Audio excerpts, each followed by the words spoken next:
And a very pleasant good day to everybody. Welcome to your nooner with me, Dave LaMont, or the podcast, or whatever kind of cast this is, where I'm sitting in my house.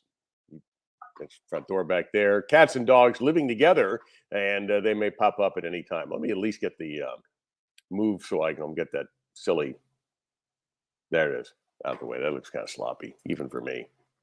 Not the most technically sound, more technically exciting broadcast you'll ever watch, if you didn't know that already. So, obviously, not obviously, that's a bit egotistical, but you want to hear what I think about Tyreek Hill? Okay. I'll boil this down to I'll try to get rid of all the verbiage. Trade good. You're welcome. Thank you. That's pretty deep, and that's why you're here. There are no negatives here if you're the Dolphins. Zero. None. Absolutely none.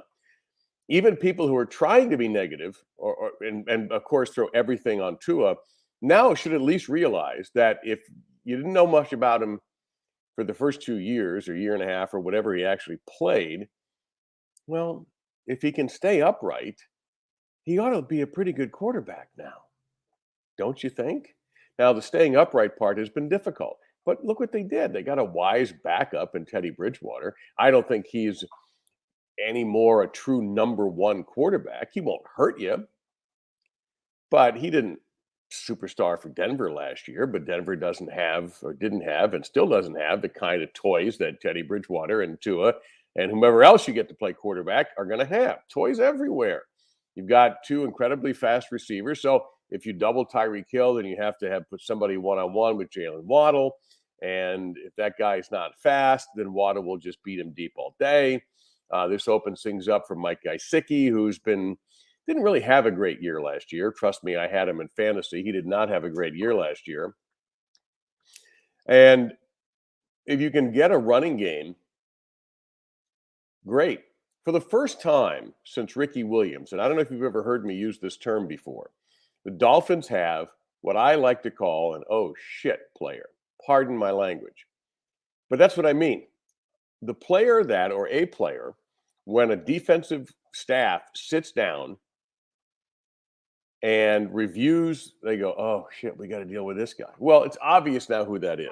So that's an unbelievable weapon to have. It's wonderful. You have that now in Tyreek Hill. And by the way, look, I fully accept what he did, the domestic violence. The family is still together. I'm not sure that I would have thought that was a good idea, but they are. And you're welcome not to like Tyreek Hill for that reason. And it certainly is a massive stain on his record. But the Dolphins and look, Kansas City before him and the NFL signed off on it. So he's eligible to play. And I don't know if it does anybody any good to relive that. It's not quite what the Browns and Deshaun Watson are dealing with. But if I was writing a New York Post headline, I would say Deshaun gets off again.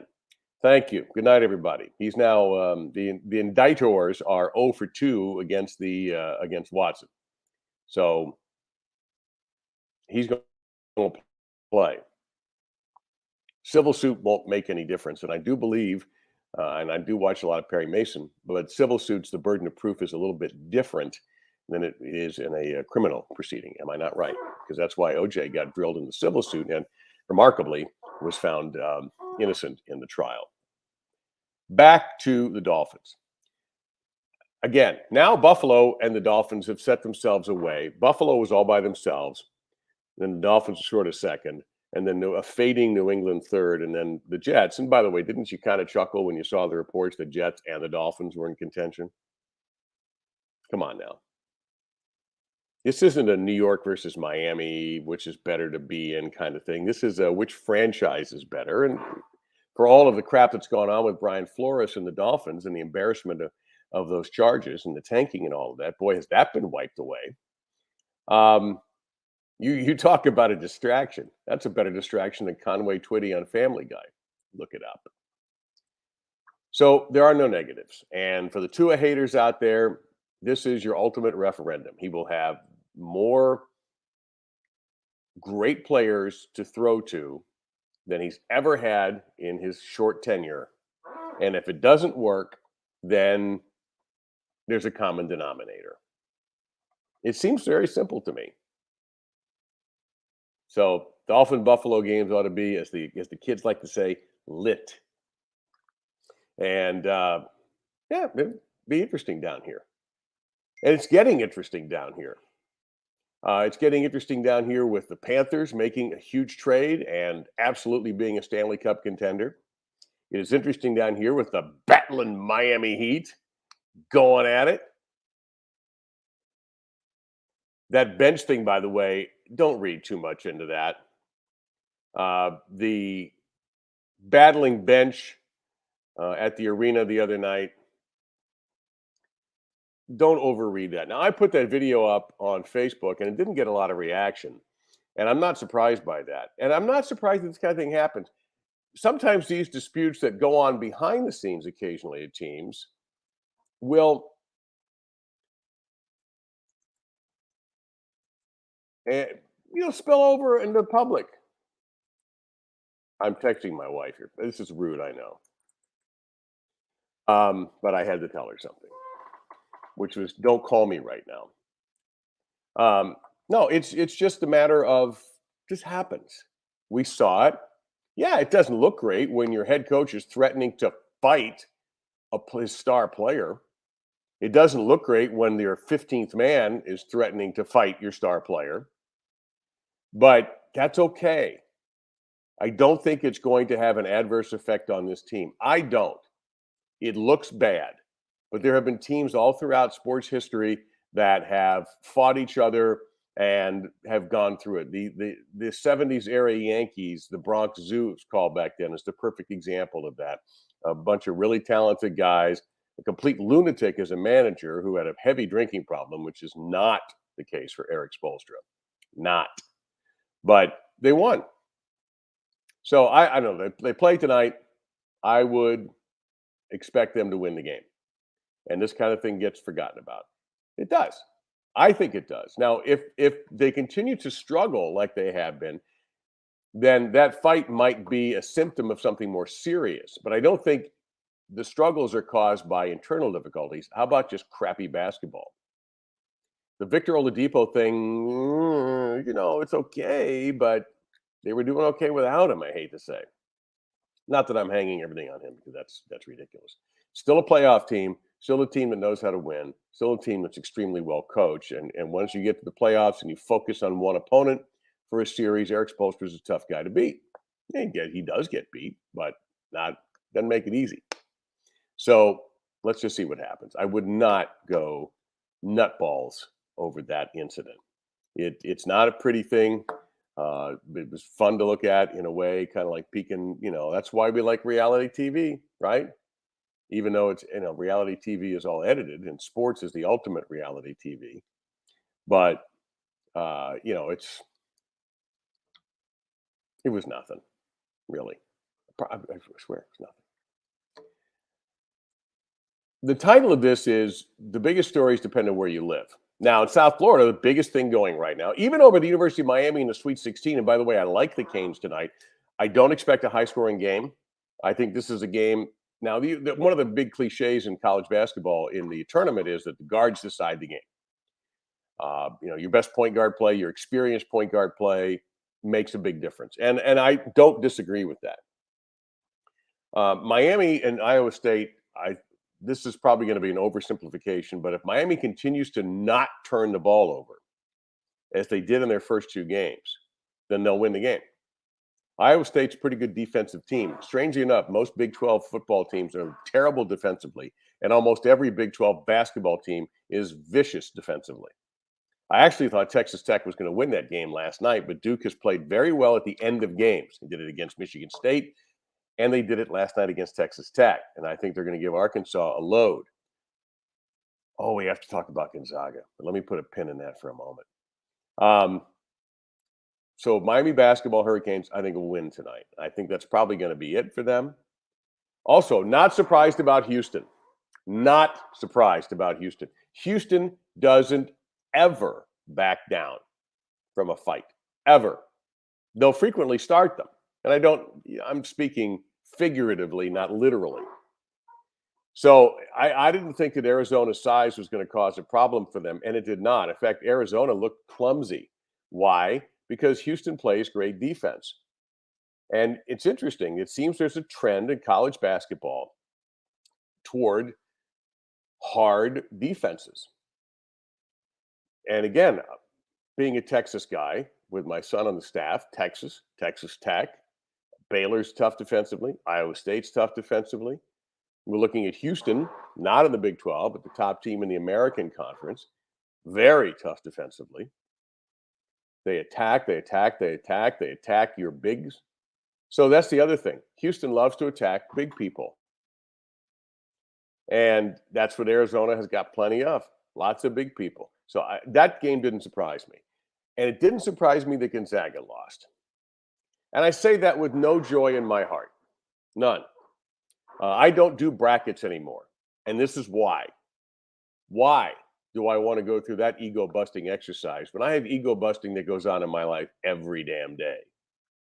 So I don't need to bust my own ego by filling out a bracket. Kind of dumb. So when are we going to admit that Gonzaga is probably not going to do this? Now, I'm not going to go so far as I'm sure some people are today, calling them paper tigers or a bunch of phonies or any of those stuff. That's just uncalled for. But seriously, what have they done? They got to the finals last year, but that was expected. They're now considered a major program.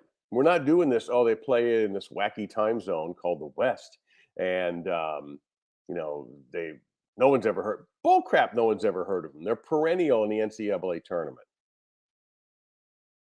but they can never finish because they just don't. Even with guys who have NBA potential, like Holmgren, who did get hosed a bit yesterday with some of the calls, but still, it's time to maybe start taking Gonzaga a little less seriously. And I read the logic of many of the experts coming into the tournament. Well, they can't do that again. They're going to go all the way this year. This is their best team. Well, if this is their best team ever, I wish them luck next year because they're going to have to do better than their best team ever because their best team ever couldn't get to the Elite Eight.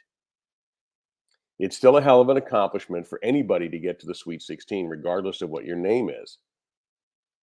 But I am sorry. We can no longer consider them automatic favorites anymore. Did they earn a number one seed? Yes. But they never uphold it. I mean, okay, they get into the finals. It's a terrific achievement. But they got smoked in those finals. I was late watching that game last year, sat down, flipped it on, and lasted about a minute and a half and said, you know what? I think I've got stuff I got Hogan's Heroes in my DVR. I'm better off. And who isn't? And why don't you have Hogan's Heroes in your DVR? That's a question you need to sit and ask yourself. So I'm sorry, I'm going to go off the Gonzaga bandwagon now. And if they get it, if they win it all the way next year, then I'll be happy for them because it'll flush that garbage down the toilet. Oh, speaking of things that need to be flushed down the toilet, the Brady's coming here stuff. Are you believing that? Because a guy who guessed right about Brady coming back to Tampa now thinks they're negotiating. I'll be happy to eat my words, but I'll ask you this. Somebody calls Tampa. Let's say it's the Dolphins. Hi, we want Tom. Oh, okay.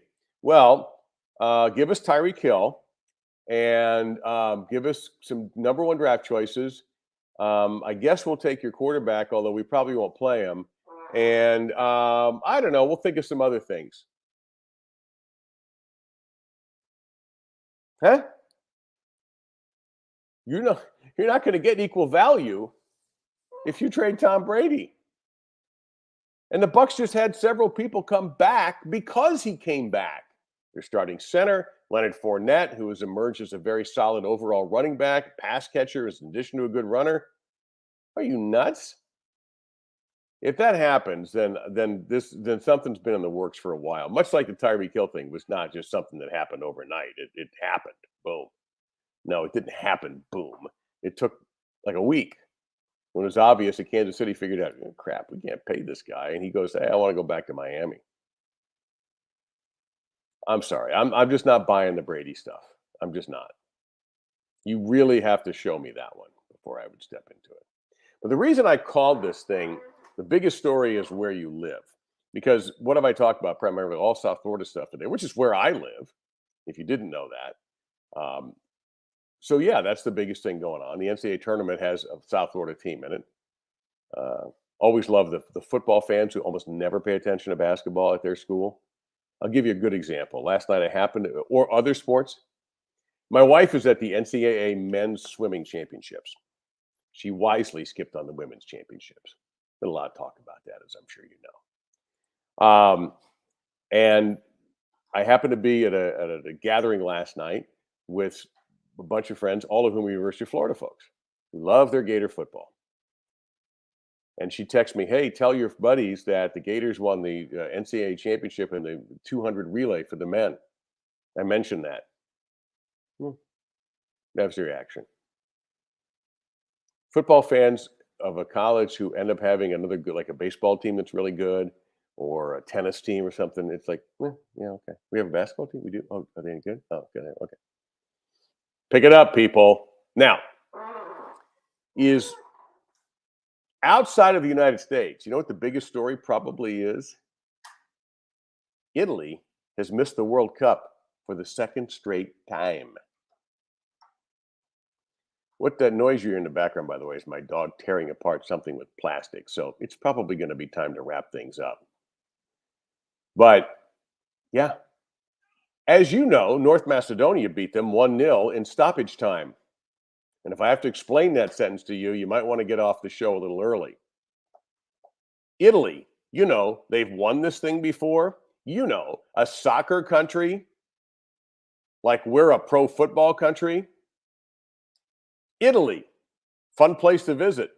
Really fun place to visit. You should try it sometime. It's unbelievable. And they're not in the World Cup.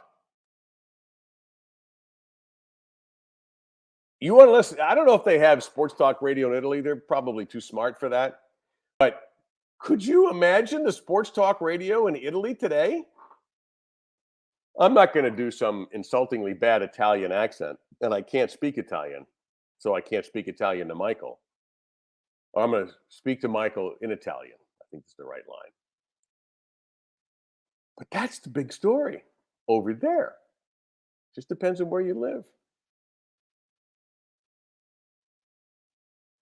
There's only a small amount of people around here who even care about Miami Hurricanes basketball. And the only reason they even are picking up on it is because it's a Sweet 16 team and they're playing tonight. But can you just imagine the mass hysteria in Italy right now? From the top of the boot to the bottom, all the way from, Milan to Sicily and all points in between. Hysteria, anger, frustration. The World Cup, the biggest sporting event in the world, will not, for the second straight year, have a mainstay. It literally is like the United States not showing up for the Olympics, or China not showing up for the Olympics. It's the same thing.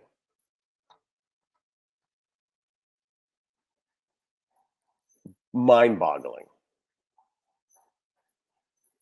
And with that, I'll tell you that it's been a slow day for me. How slow? I had breakfast at 8 and lunch at 10:10. So I'm glad I did this. Good to talk to you. Talk again. You've had a nooner with me, Dave LaMont.